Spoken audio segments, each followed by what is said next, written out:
For being aware in the instant from this and other information, don't forget to subscribe to our channel.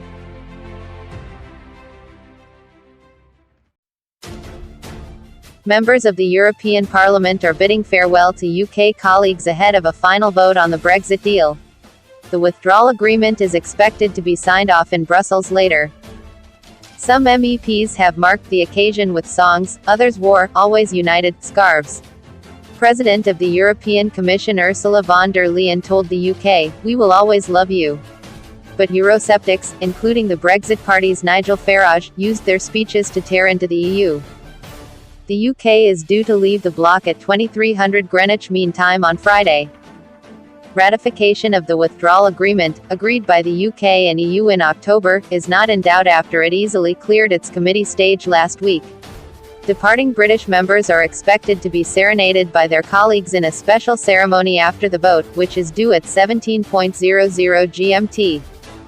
The session sees those on either side of the Brexit debate, including the UK's 73 MEPs, celebrate or lament the end of British EU membership. The Parliament's Brexit spokesman, Guy Verhofstadt, said it was sad to see a country leaving that has twice given its blood to liberate Europe. He added that British MEPs had brought wit, charm, and intelligence, as well as stubbornness, and would be missed. Mrs. von der Leyen says ratification of the withdrawal deal was only a first step towards a new partnership between the EU and the UK. She says the two should join forces, in areas such as climate change, and seek a close partnership following the UK's exit on Friday. The EU president finished her speech by saying, "We will always love you, and we will not be far. Long live Europe." Farage walk out. Conservative MEP and prominent Eurosceptic Daniel Hannan said opinion in Britain turned against the bloc when it became clear the aspiration was to have the EU as a quasi-state.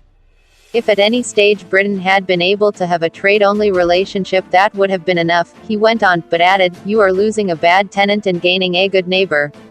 Mr. Farage used his final speech to excoriate the EU, branding it anti-democratic. He has been campaigning for the UK's exit since before he was first elected to the Brussels Parliament in 1999. "I want Brexit to start a debate right across Europe. What do we want from Europe?"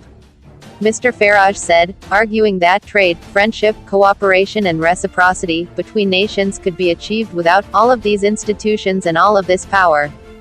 He and his fellow Brexit Party MEPs waved union flags before walking out of the chamber en masse. A tearful Molly Scott-Cato was applauded and hugged by her colleagues after she spoke of her grief and regret at Brexit and the hope she would return to the European Parliament one day. "While now is not the time to campaign to rejoin the EU, we must keep the dream alive," the Green Party MEP said. Belgian MEP Philippe Lamberts said the EU must learn lessons from the UK's decision to leave. He said the bloc had to regain the hearts and minds of European citizens by focusing on what it could do for the many, not the few. Earlier, the S&D coalition, which houses Labour's 10 MEPs, displayed a sign aimed at departing British members, which read, "It's not goodbye, it's au revoir."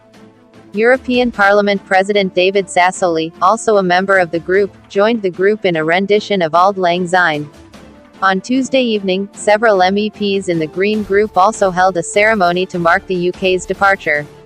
While Brexit Party MEPs spoke of their joy and relief at leaving, others shared messages of sadness on social media as they prepared to vote for the last time. Liberal Democrats shared pictures of gifts from the pro-European Renew Europe group. The Green Party's Alexandra Phillips tweeted, "I'm devastated to be leaving the best job in the world.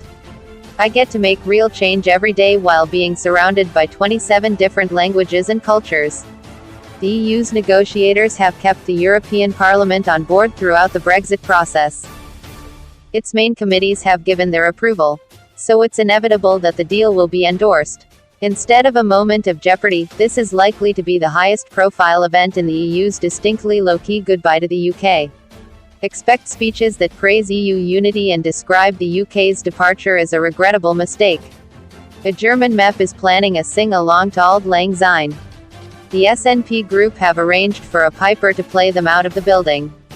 In the meantime, the 73 British members are packing their belongings into their Regulation Issue 15 cardboard boxes. The main send-off will happen on Friday, when the President of the European Parliament will deliver a joint statement alongside the Presidents of the European Council and the European Commission. The British flag that flutters outside the parliamentary premises will be lowered in the early hours of Saturday morning, before it's displayed in a museum.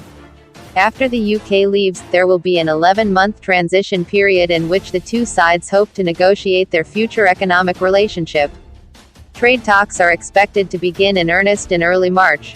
The European Parliament will also get a say in ratifying any future trade deal. The UK has insisted talks should not extend beyond the 31st of December 2020 when a transition period, which will see the UK follow EU rules, comes to an end. President Sassoli told CNN on Tuesday that the timetable for a deal was tight. He said the UK's exit would be painful for the bloc, but building a new partnership based upon friendly cooperation and mutual interests was now essential.